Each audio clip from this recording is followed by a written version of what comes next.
구약 시대에 하나님께서 모세를 통해서 이렇게 하늘의 그 양식을 보여주시면서 지으라고 하신 그 성막에 대해서, 또 성막에 각각에 들어있는 그러한 그 기구에 대해서, 또 성막의 변천 역사에 대해서 이제 공부를 했습니다. 오늘부터 시작해서 2시간 아니면 3시간 정도에 걸쳐서 성막에서 어떤 헌물을 이 유대인들이 드렸는가, 그리고 이와 같은 것들이 무엇을 의미하는가, 여러분과 제가 구약 성경을 이제 읽고 또 신약으로 이제 넘어와서 보면 요한일서 2장 같은 데 가서 보시면 우리 예수님을 가리켜서 예수님은 화해 헌물이시다, 그렇게 이야기를 합니다. 화해 헌물. 자, 그럼 화해 헌물은 뭐고, 죄 헌물은 뭐고, 그 다음에 화목, 화평 헌물은 뭐고, 등등해서 여러 가지 그 헌물들이 많이 나오거든요. 그래서 구약 성경에 나와 있는 그와 같은 그 개념들, 헌물의 개념들을 저와 여러분이 잘 이해하게 될 때 신약 성경에서 우리 예수님께서 이루신 그 속죄에 대해서 잘 이해할 수가 있습니다. 자, 구약의 성막이 신약의 예수 그리스도를 예표했고, 또 그분의 성품과 또 그분의 사역을 예언했던 것 같이 성막에서 드린 헌물들도 예수 그리스도의 사역과 또 구속함을 받은 성도의 그 본분을 교훈으로 이제 가르쳐주고 있습니다. 그렇기 때문에 우리가 성막에서 드린 헌물들에 대해서도 몇 시간 좀 걸쳐서 이렇게 하나하나 이제 자세히 살펴보면서 혹시 예전에 알지 못했던 그런 부분들, 또 잘못 알고 있었던 그런 부분들 있었나 이제 확인해보고, 성경이 무엇라고 이야기하는지 그것을 통해서 구약 성경을 통해서 하나님이 우리에게 주시고자 하는 그와 같은 진리를 우리가 탐구했으면 좋겠습니다. 성막에서 그 드린 헌물들은 출애굽기, 레위기, 민수기, 신명기, 그 외에도 이제 여러 곳에 이제 많이 나와 있는데, 특별히 그 헌물들에 대해서 가장 자세히 나와 있는 것은 레위기입니다. 그래서 레위기에 이제 가서 보시면은 이 헌물이 5가지가 나옵니다. 근데 어떤 사람들은 헌물이 6가지다 이제 그렇게 이야기하는데, 그 6가지라고 이야기하는 것은 레위기 7장에 근거해서 이제 한 가지를 더 첨가한 겁니다. 그 6개로 보는 그러한 그 견해는 이제 아론과 그의 아들들을 이렇게 거룩히 구별해서 제사장으로 세우는 위임식, 아니면 성별하게 만드는 그와 같은 그 어떤 예식을 행하게 됐는데, 그때 이제 헌물을 이제 하나님께 드리게 되거든요. 그래서 이와 같은 거를 이 개역 성경에서는 위임식의 헌물이다 이렇게 얘기를 했고, 그 다음에 우리 킹제임스 성경에서는 성별하기 위해서, 그래서 영어로는 consecration이라고 하는 그와 같은 단어를 썼는데, 이 consecration이라고 하는 이 제사장들을 거룩히 구별하기 위해서 하나님 앞에 드린 그와 같은 헌물, 이것도 또 하나의 헌물이 아니겠느냐 이렇게 이제 생각을 해서 6개라고 이야기를 하는 그와 같은 사람들도 있습니다. 근데 대부분의 그 성경 주석이라든지 아니면은 그 성경 그 사전 같은 데 가서 보시면은 5가지 헌물이 이 레위기에 이제 기록이 돼 있다, 그렇게 이제 이야기를 합니다. 제일 먼저 나오는 게 번제 헌물. 근데 번제 이제 자꾸 이게 제자를 쓰면 이게 안 좋은데 어쩔 수가 없어요. 그래서 처음에는 저희가 번제 헌물 아주 간단해요. 태우는 헌물이에요. 영어로 burnt offering이에요. 그래서 전체를 태워서 드리는 헌물이기 때문에 그냥 태워서 드리는 헌물 아니면 태우는 헌물 이렇게 해서 처음에 저희가 번역을 했는데, 이게 읽는데 또 굉장히 문제가 많이 생기더라고요. 그래서 어쩔 수 없이 간단하게 이걸 부르기 위해서 그냥 번제 헌물이라고 지금 킹제임스 흠정역 성경에는 번역이 되어 있고, 그 다음에 이제 나오는 게 소제라고 하는 게 나와 있습니다. 소제. 소제는 뭐 이렇게 청소한다 이런 뜻이 아니고, 소제 헌물은 음식 헌물이에요. 하나님께 음식물을 드리는 그와 같은 헌물을 개역 성경에는 소제라고 표현했고, 그 다음에 영어에서는 meat offering, meat이라고 했어요. meat은 고기가 아니고 1611년 당시에는 meat이라고 하는 meat가 음식물을 표현했습니다. 그래서 음식물로 하나님께 헌물을 드리는 음식 헌물이, 그러니까 너무 간단한 거예요. 음식 헌물이 있어요. 그 다음에 3번째 우리 속죄제라고 이제 보통 개역 성경이 이야기하는데, 그거는 죄 헌물, 죄로 말미암아 죄로 인해서 하나님께 드리는 그와 같은 헌물이 죄 헌물입니다. 영어는 아주 간단해요. sin offering이에요. 뭐 너무 간단하게 되어 있습니다. 그 다음에 이제 속건제라고 하는 게 있는데, 여러분 개역 성경 읽으실 때 속건제 많이 들어봤죠? 거기 나오는 건은 죄 건자입니다.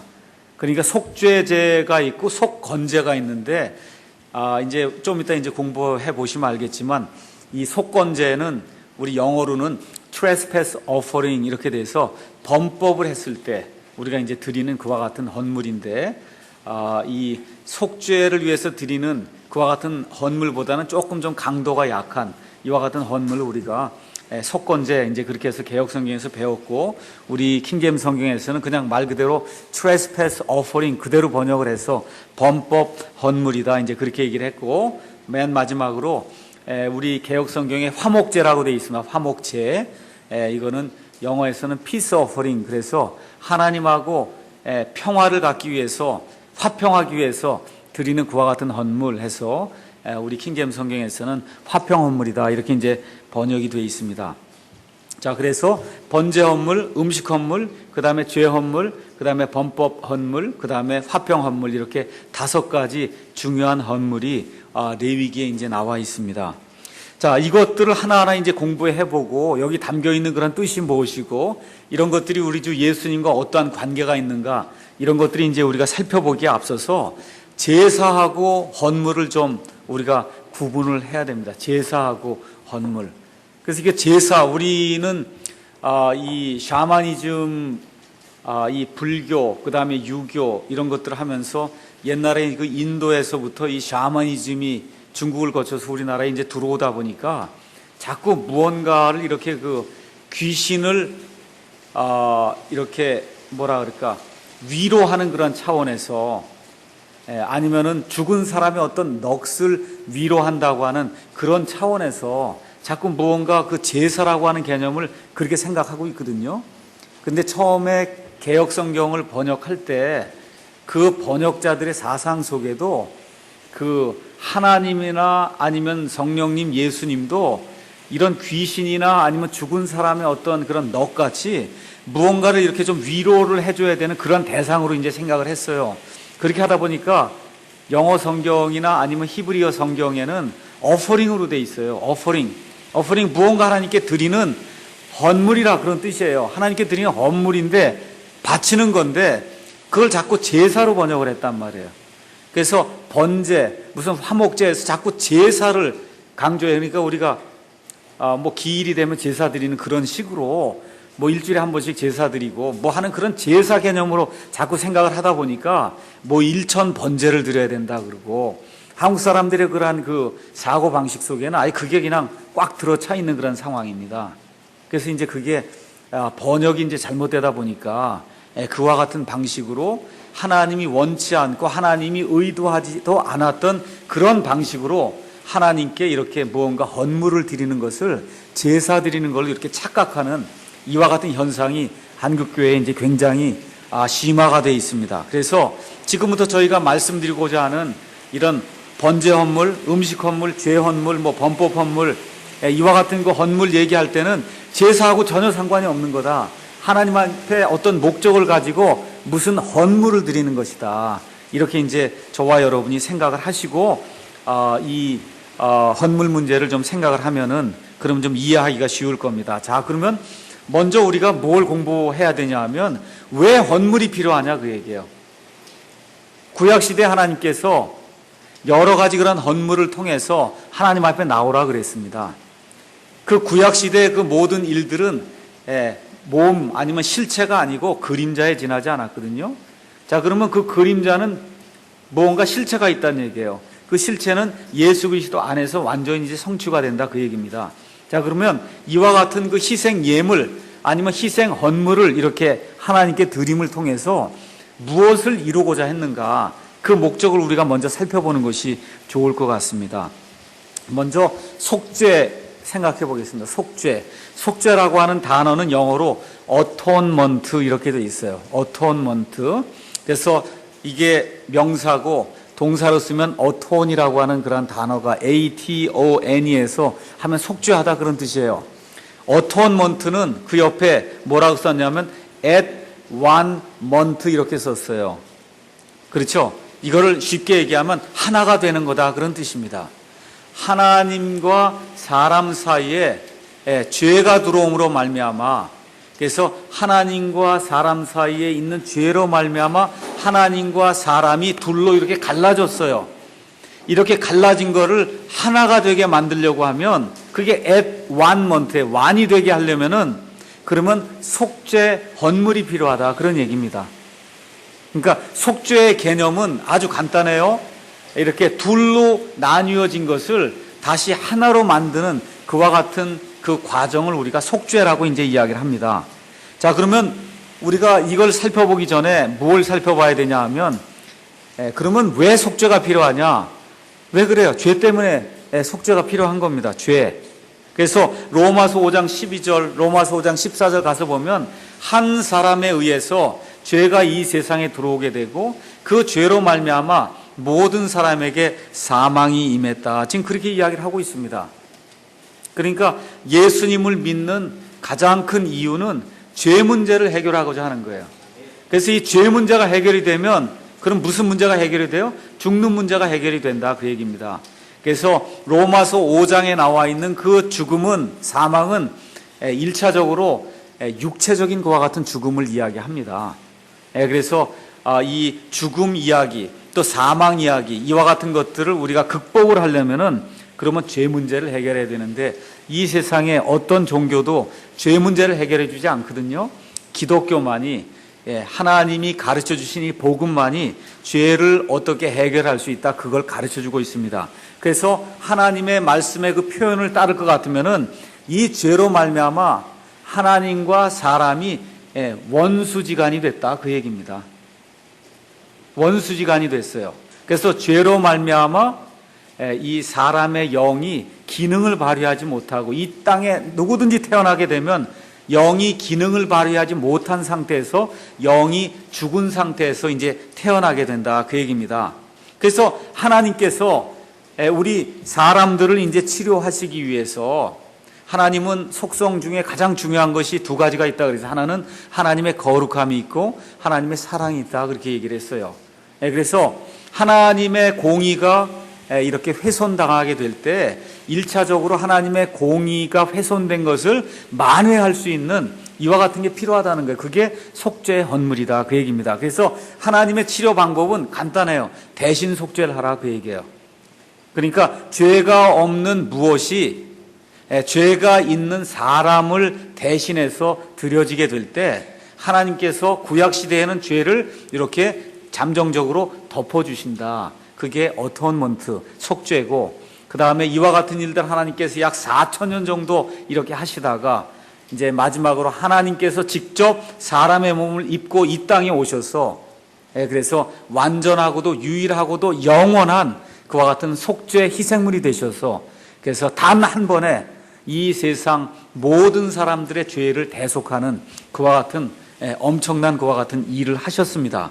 그래서 하나님의 치료 방법은 대신 속죄라는 거예요. 대신 속죄.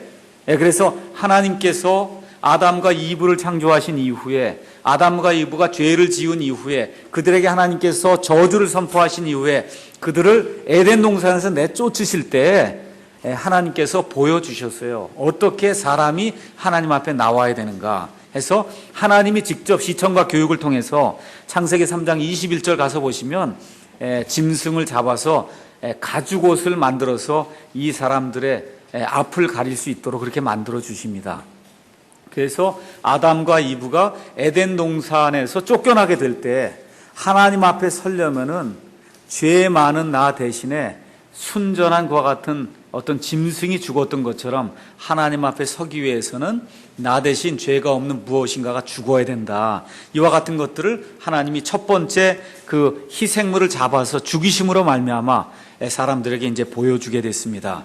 그래서 구약 성경 그 창세기 3장 21절부터 시작해서 계속해서 약 4,000년 동안 하나님이 계속해서 사람들에게 보여주고자 하신 그 일의 내용이 뭐냐 하면 대신 속죄가 필요하다는 거예요. 그래서 처음에 구약은 대략 몇 년이라 그랬어요? 기간이 4,000년이라 그랬습니다. 그 4,000년 중에 약 2,000년 동안은 이 유대인과 이방인의 구분이 없었어요.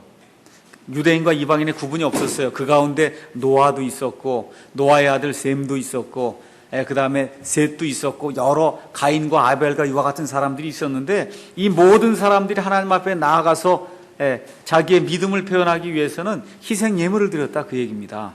그리고 나서 2000년쯤 지났을 때 하나님이 아브라함을 부르셔서 아브라함을 통해서 아브라함의 씨가 되는 유대인들을 이제 만들어내기 시작하셔서 구약성경 후반부 2000년 동안은 하나님이 이스라엘이라고 하는 하나님의 선택된 그와 같은 민족들을 통해서 좀 더 체계적으로 구체적으로 어떻게 하나님 앞에 나와야 된다고 하는 것들을 이 율법을 통해서 하나님이 구체적으로 자세하게 이제 가르쳐 줬어요. 그래서 그 자세하게 가르쳐 준 것이 다 뭘 향하도록 이렇게 되어 있냐면 십자가에서 죽음을 당하셔서 그래서 요한복음 1장에서 이 침례자 요한이 예수님을 가리켜서 세상 죄를 제거하시는 하나님의 어린 양을 보라 그랬습니다. 그래서 예수님은 세상의 죄를 제거하시는 대속의 어린 양으로 이 땅에 오셨다고 하는 그런 사실을 우리에게 보여주고 있거든요. 그래서 구약 4000년 동안에 되어진 모든 일을 한마디로도 얘기해라. 헌물의 개념으로 얘기해라. 그러면 속죄 헌물을 하나님께 어떻게 드려서 사람이 하나님 앞에 이렇게 용서를 얻을 수 있는가. 그걸 보여주시고자 하나님이 4000년 동안 일을 하시면서 그림자와 본보기로서 여러 가지 그런 그 헌물을 우리에게 가르쳐 주셨다는 겁니다. 그래서 이것이 어디를 향해 갔다고요? 정점이 어디예요? 십자가 사건을 통해서 예수님이 십자가에 죽으시는 그 순간에 완전한 그런 희생 예물이 드려져서 대신 속죄가 완전하게 이제 이루어져서 구약 시대뿐만 아니라 신약 시대에 사는 모든 사람의 죄를 하나님이 일시에 제거하시는 그와 같은 일이 십자가에서 이제 일어나게 되었습니다. 그래서 그 내용이 히브리서 9장 10장에 이제 기록이 되어 있습니다. 그래서 저와 여러분이 이 레위기에 나와 있는 말씀과 히브리서 특별히 9장과 10장에 나와 있는 이 말씀들을 잘 이렇게 종합을 하게 되면 하나님께서 우리에게 어떤 것을 요구하시는지 잘 알 수가 있습니다. 자, 그러면 한 가지 제가 먼저 또 말씀을 드리고 넘어가야 될 게 있습니다. 구약시대 사람들은 어떻게 구원받았을까요? 어떻게 구원받았을까요? 믿음으로 구원받았죠. 그렇죠? 히브리서 11장 가서 보시면 그러면 제일 먼저 나오는 인물이 누구예요? 아벨이란 말이에요. 그러니까 아담 이후부터 시작해서 구약시대의 그 믿음이 쭉 나와요. 믿음으로 했단 말이에요. 그 믿음이 저와 여러분이 지금 가지고 있는 믿음하고 동일한 믿음이에요. 뭐를 믿는 거냐? 하나님의 말씀을 믿는 거예요. 하나님의 말씀이 지금 이 시간에 신약시대에는 자신의 아들 예수 그리스도를 믿으라고 말씀하기 때문에 우리가 그 말씀을 그대로 믿는 겁니다. 그러니까 행위를 통해서는 하나님 앞에 나오는 사람이 아무도 없습니다. 자, 그런데 구약시대에 특별히 아브라함 이후에 유대인들이 국가를 이렇게 형성하면서 그러면서 나라를 형성하면서 이 율법이 이제 주어지게 되면서 이 사람들이 어떤 그 제사장 체계를 통해서 이제 하나님 앞에 나왔단 말이에요. 그렇게 하다 보니까 어떤 일이 발생하면 신정국가가 됐어요. 그러니까 신정국가가 된 상태에서는 그 상태에서는 죄를 지었는데 뭐 거기 성경에 기록된 대로 거기 합당한 예물을 드리지 않으면 그러면 어떻게 돼요? 죽어요. 죽습니다. 11조를 그때 구약시대에 드리라고 그랬는데 11조를 안 드리면 그러면 죽습니다. 지금 여기 교회 시대에 11조 안 드렸다고 죽고 그러는 사람 아무도 없잖아요.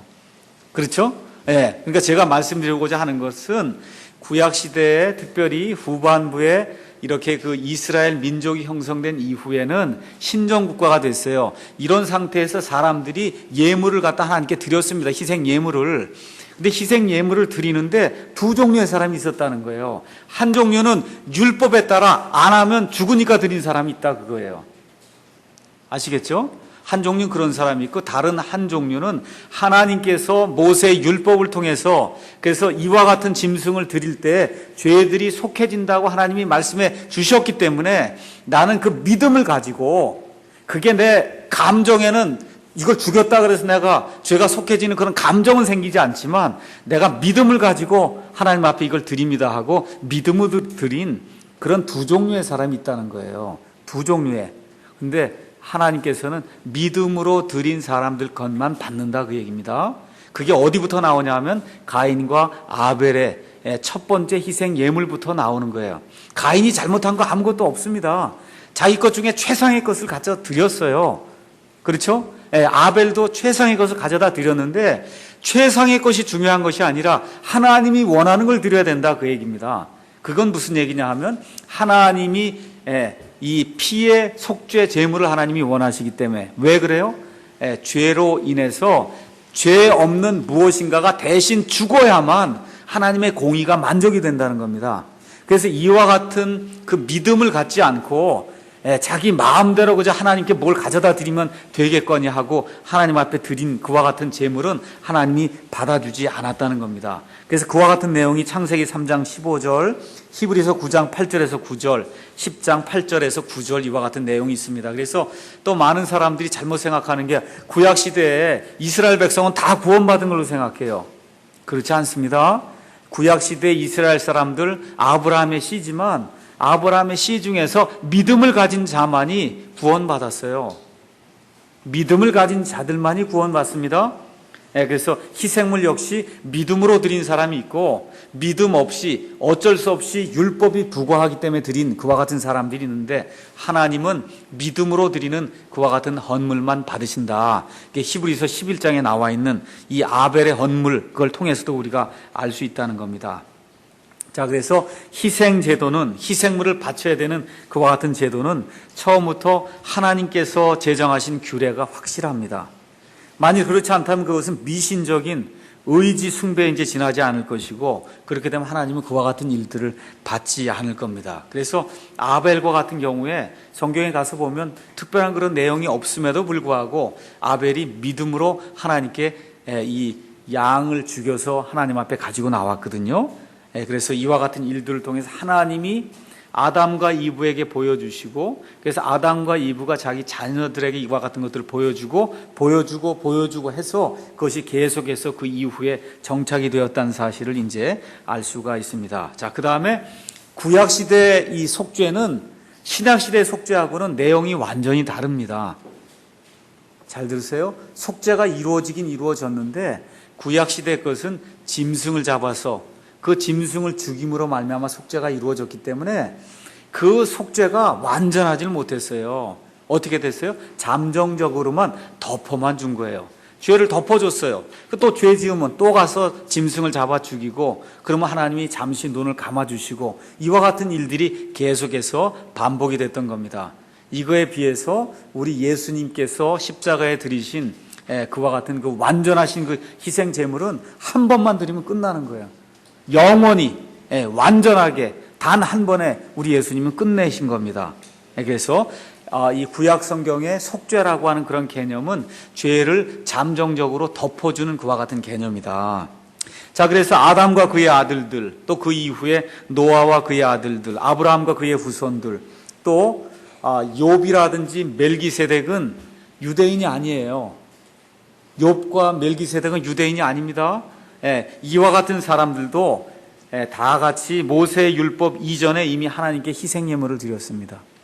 그러니까 모세가 이 성막을 이렇게 하나님으로부터 양식을 받아서 짓고 희생 예물의 그런 제도를 신정 국가에 부과한 것은 사실이지만 그 이전에 이미 하나님의 많은 사람들이 하나님 앞에 나오기 위해서 이렇게 희생 제물을 드렸다고 하는 그런 사실을 우리가 알 수가 있습니다. 그래서 BC 지금부터 모세의 율법은 지금부터 BC 1500년경에 생기는 겁니다.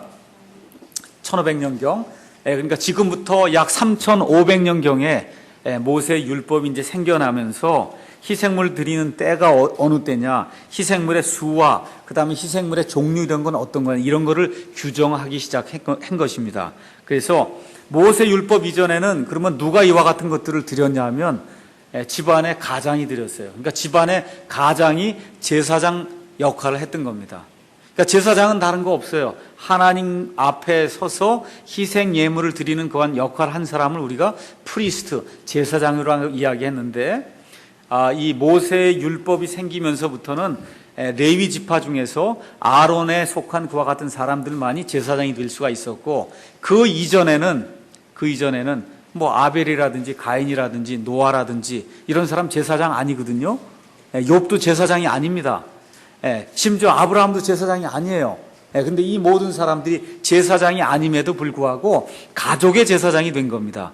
그래서 하나님이 원하시는 그와 같은 희생 예물을 이제 골라서 이제 드렸습니다. 그래서 이 가족 중에서도 특별히 가족의 대표가 누가 됐냐면 장자가 됐거든요. 그래서 많은 경우에 큰 아들이 가족을 대표하는 그런 제사장이 돼서 그래서 하나님 앞에서 이와 같은 그 제사장 역할을 이제 하게 됐습니다.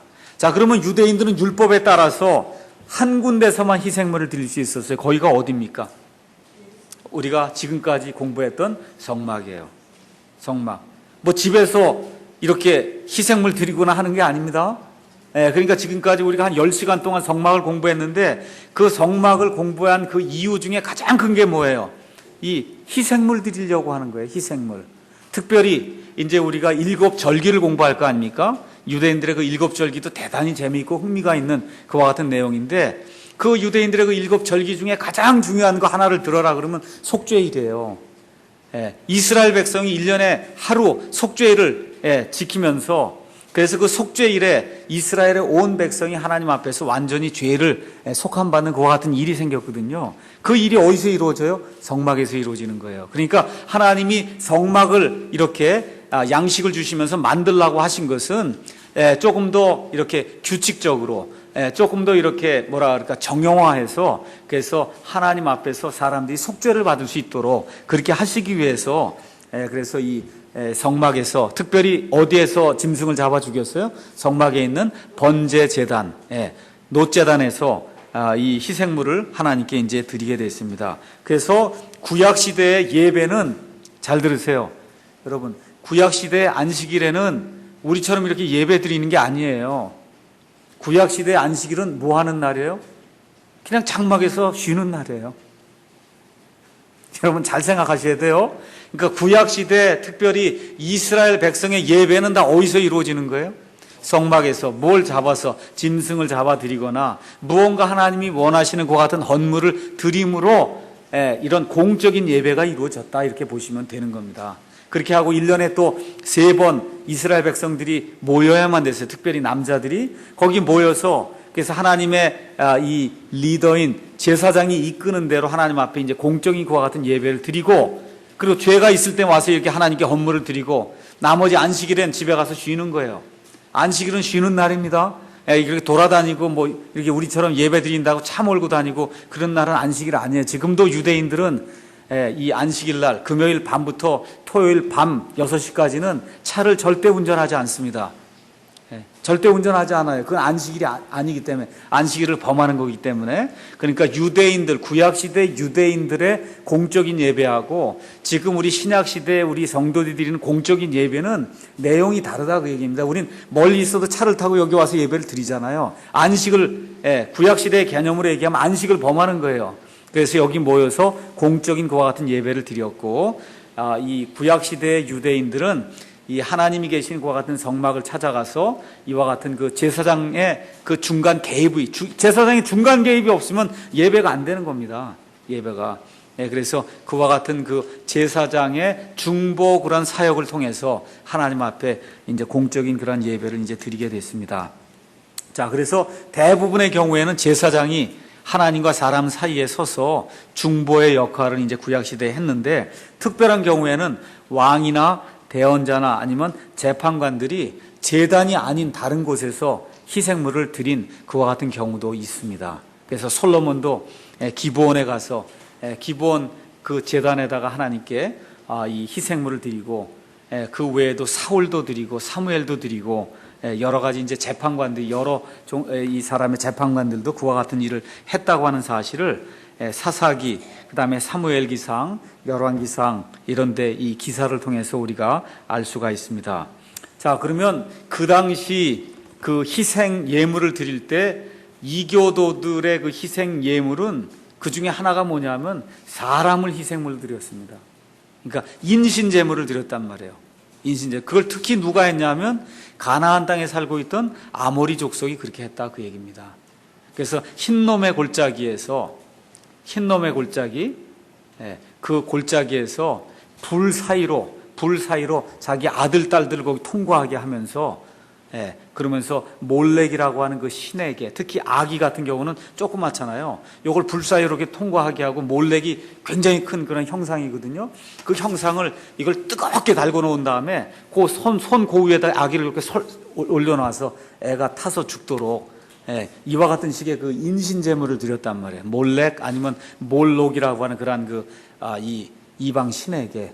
그래서 하나님은 인신제물을 허락한 적도 없고 받아보신 적도 없습니다. 그러니까 뭐 입다가 자기 딸을 번제 허물로 드렸다든지 뭐 이런 얘기는, 그거는 신화 속에 나온 얘기, 성경에는 없습니다.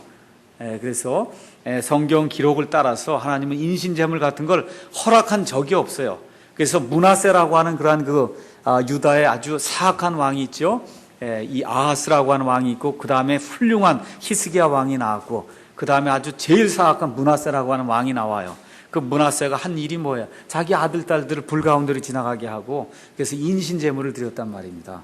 그러한 악한 일들, 이런 일들을 하나님이 금하셨습니다. 그래서 이 가나안 땅에 이스라엘 백성이 40년 동안의 그 광야 생활을 통해서 가나안 땅에 들어가게 될 때, 그 가나안 땅에 있던 가나안 족속, 특히 그 7 부족 그 가나안 족속들이 이와 같은 사악한 일들을 행하기 때문에, 그래서 하나님께서 그들에게 명령하셔서 절대로 그들의 딸을 데려오지 말고, 그들에게 딸들을 내어주지 말고, 절대 결혼하지 말고, 심지어 아이들까지 몽땅 다 죽이라고 하나님께서 그렇게 말씀하시는 겁니다.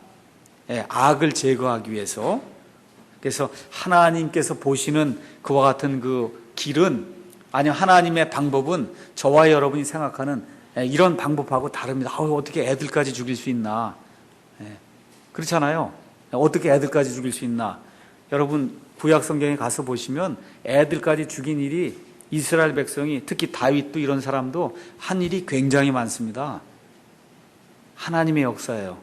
사람이 그게 옳다 그르다 판단할 수 없어요. 이게 토기가 어떻게 자기를 빚은 토기장에게 당신이 왜 이렇게 했냐고 그렇게 얘기할 수 없거든요. 하나님 어떤 뜻이 있는지 우리가 알 수가 없습니다. 그래서 이라크 전쟁이 일어나고 팔레스타인 무슨 사태가 일어나고, 거기 애들이 이렇게 많이 죽는데, 여태까지 많이 죽었어요, 전쟁을 통해서. 근데 하나님께서 어떤 일을 이루실지 우리가 알 수가 없습니다. 단 한 가지 분명한 것은, 하나님은 옳고 사람은 그르다는 거예요. 하나님은 옳고 사람은 그릅니다. 그러니까 우리의 그런 판단 잣대를 가지고, 그래서 하나님은 참 공의롭지 못하다, 그렇게 이야기할 수 없다고 지금 성경이 이야기를 하고 있습니다. 자, 그러면 성경을 가서 보시면 희생물이라고 하는 말이 나오고 헌물이라고 하는 그런 말이 나옵니다. 희생물, 헌물, 이제 그렇게 나오는데, 희생물과 그 헌물에 대해서 우리가 한번 잠깐 좀 살펴봐야 되겠습니다. 잠깐만. 여러분, 보통 우리가 희생물이라고 할 때는 영어로 sacrifice라고 하는 그와 같은 그 단어를 씁니다. sacrifice. 그래서 sacrifice라고 하는 그 말은 여러분 아시다시피 피를 흘린다 그런 뜻이에요. 피를 흘리는 거. 그래서 피를 흘리는 게 아니면은, 그러면 원칙적으로는 sacrifice, 희생물이 아닙니다. 예를 들어 여러분 고린도전서 10장 20절 한번 가서 보세요. 고린도전서 10장 20절. 고린도전서 10장 20절 가서 보시면, 여기 킹제임스 성경에는 그러나 내가 말하건대 이방인들은 자기들이 희생물로 드리는 것들을 하나님께 희생물로 드리지 아니하고 마귀들에게 드리나니 나는 너희가 마귀들과 교제하는 것을 원치 아니하노라. 이런 데 가서 보시면 다 sacrifice라고 하는 그런 단어가 나옵니다. 그게 무슨 소리예요? 이교도들이, 아니면 옛날에 이방인들이 소나 뭐 이렇게 잡아갖고 피를 흘려갖고 이게 드린 게 누구에게 드렸다는 거예요? 마귀들에게 드렸다는 거죠. 지금 이런 것들 이렇게 번역을 안 하고 성경처럼 번역하면 뭐라고 이제 되냐면, 이방인들은 자기들이 제사 드리는 것을 하나님께 제사로 드리지 아니하고 귀신들에게 드린다, 이렇게 번역이 돼 있어요. 여러분 이해하시겠어요? 제사하는 걸 누구에게 한다고요? 귀신에게 한다, 그렇게 돼 있단 말이에요. 그러니까 뭐예요? 기일 되면 아버지 어머니 무슨 기일 되고 그러면 이거 제사밥 떠놓고 제사 드리는 그런 개념으로 이 성경을 이해하기 때문에, 그래서 지금 문제가 생기는 거예요. 일단 귀신은 없습니다, 이 세상에. 귀신은 없어요. 이건 다 샤머니즘에서 나오는 거지, 귀신이라고 하는 건 아예 없어요, 이 세상에. 뭐 둥둥 떠돌아다니고 하는 뭐 구천을 떠돌아다니는 그런 게 없거든요. 그래서 사람은 죽으면 곧바로 지옥에 가든지 아니면 곧바로 지금 이 시간에는 곧바로 예수님 계신 천국에 가든지 둘 중 하나지 떠돌아다니는 건 없습니다. 뭐 제사밥 이렇게 떠놓으면 와서 먹고 가고 그런 거 없어요. 혹시 그런 일이 있다고 하면 그건 마귀의 이 부하들, 그걸 마귀들이라고 얘기하는데 그러한 마귀들이 그와 같은 일들을 행할 수 있습니다. 여러분 요새 좀비 핏이라는 얘기 많이 들죠? 좀비 맞죠? 좀비라고 하는 거 아시죠? 그러니까 이게 원래 핏이에요. 핏인데 이게 뭔가 해커가 뿌려놓은 그러한 그 바이러스 이거에 침투를 받게 되면 그러면 영혼이 없어지는 거예요.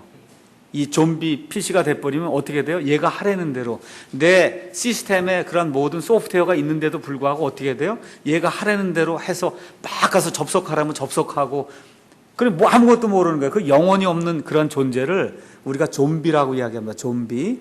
근데 그 좀비라고 하는 말이 어디서 나오는 거냐 하면 남아메리카 이런 데 가서 보시면은 그러면 이 악령을 이렇게 뭐랄까 컨트롤 할 수 있는 그런 어떤 영매가 있어요. 영매.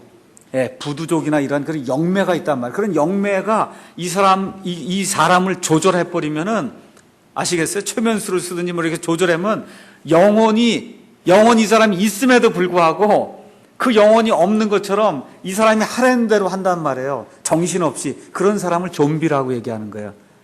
그러니까 좀비가 되면 말 그대로 이 우리 마가복음이나 이런 데 가서 보시면 예수님께서 가다라 지방 이런 데 가면 군대 마귀 들린 그와 같은 사람 봤잖아요.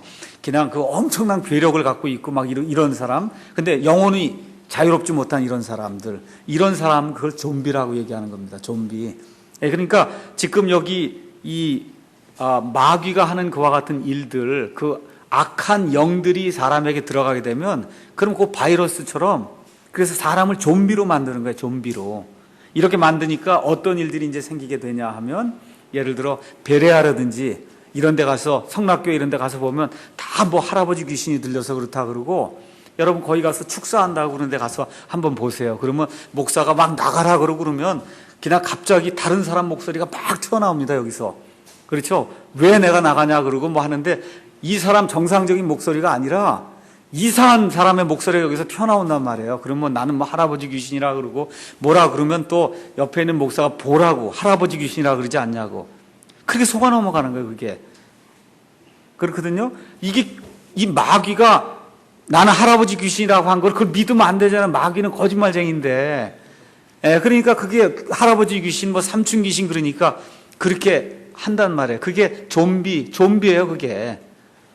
그래서 전혀 다른 사람으로 이게 나타나서 그 자기가 가지고 있던 그런 그 영혼의 그런 어떤 자유라든지 이런 걸 맛보지 못하는 그런 일들이 이제 생기는데 이 하나님이 미워하시는 것, 아모리 족속, 특히 가나안 족속들이 행한 일들이 바로 그런 일들을 하는 거예요. 이런 어떤 그 영적인 그 매체, 그걸 무당이나 박수나 이런 걸 해갖고 강신술사 이런 걸 통해갖고 그래서 악한 마귀의 영을 컨트롤해 거기 사람에게 집어넣고 그렇게 해서 악한 일들을 하도록 그렇게 만드는 그런 일들이 가나안 땅에 엄청나게 유행하고 흥행했다 그 얘기입니다. 그러니까 하나님께서 다 잡아 죽이라는 거죠. 그건 있을 수 없는 일이다.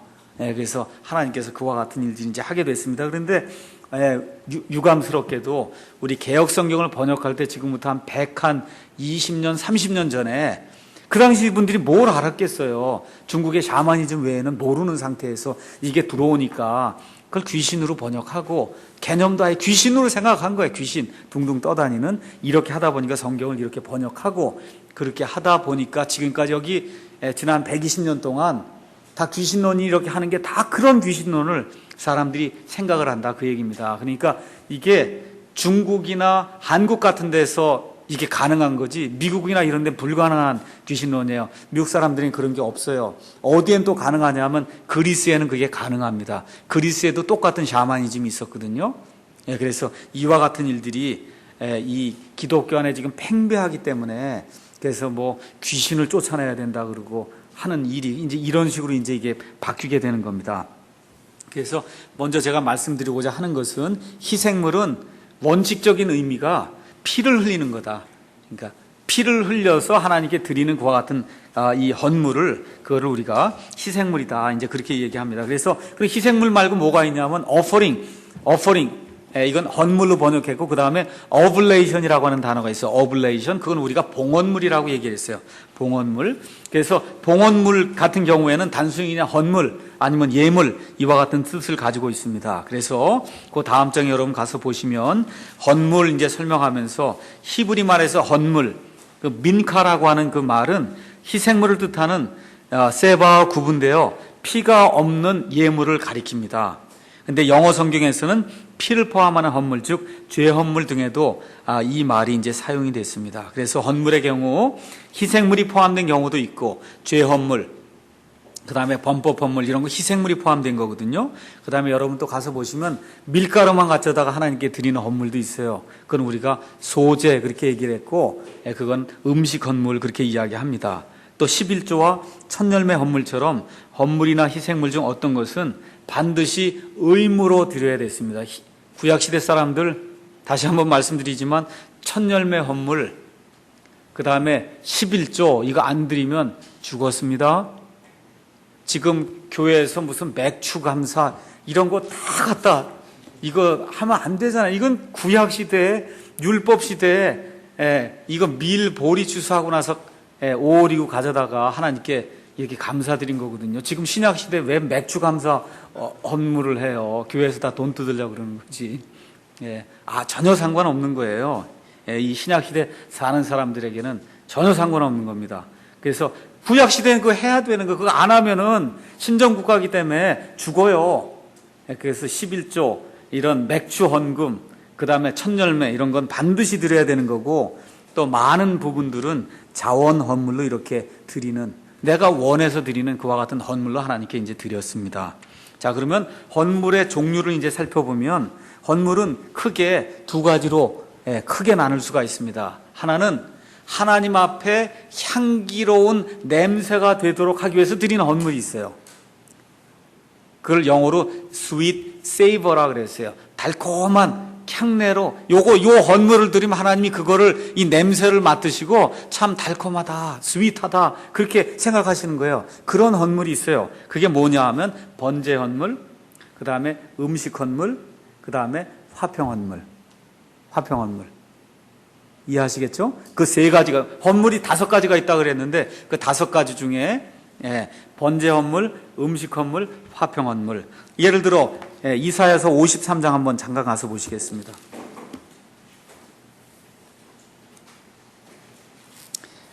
이사야서 53장 10절 가서 보세요.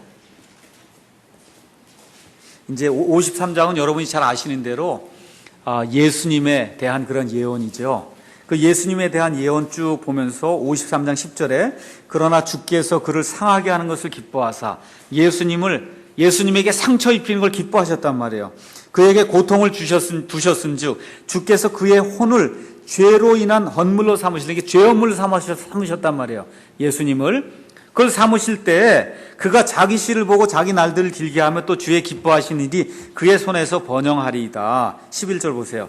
그가 자기 혼이 해산의 고통을 치른 것을 보고 만족하게 여기리라. 이렇게 이제 돼 있단 말이에요. 그러니까 예수님께서 이 번제 헌물이 되셔서, 죄 헌물이 되셔서 하나님 앞에 향기로운 그러한 그 냄새가 되게 될 때, 그래서 이렇게 드려지게 될 때 예수님 자신도 흡족히 여기셨고 그것을 받는 하나님도 참 달콤한 헌물이다, 이렇게 흡족하게 여기셨다, 이제 그렇게 얘기를 하는 겁니다.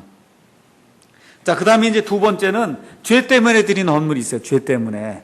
그래서 죄는 구약시대의 그 율법에 따르면 조금 심각한 죄가 있고 조금 심각하지 않은 죄가 있습니다. 그래서 조금 심각한, 요건 조금 이따 우리가 자세히 공부할 거고, 조금 심각한 그러한 죄로 인해서 드리는 헌물은 죄 헌물이고, 그래서 개역 성경에는 속죄제 그렇게 이제 돼 있고, 조금 심각하지 않은 뭐 맹세를 어겼다든가 하는 이런 것들로 인해서 죄를 드려야 될 때, 죄 헌물을 드려야 될 때 그때 드리는 그와 같은 헌물은 범법 헌물이다. 범법 아시겠죠? 이렇게 무언가 허물이 있어서 다른 사람에게 조그만 피해를 줬기 때문에 그래서 드리는 그러한 헌물을 우리가 범법 헌물이다. 이제 그렇게 이야기합니다. 그러면 여러분이 이제 레위기를 가서 이제 보시면은 레위기 시작을 한번 가서 보세요. 레위기 1장.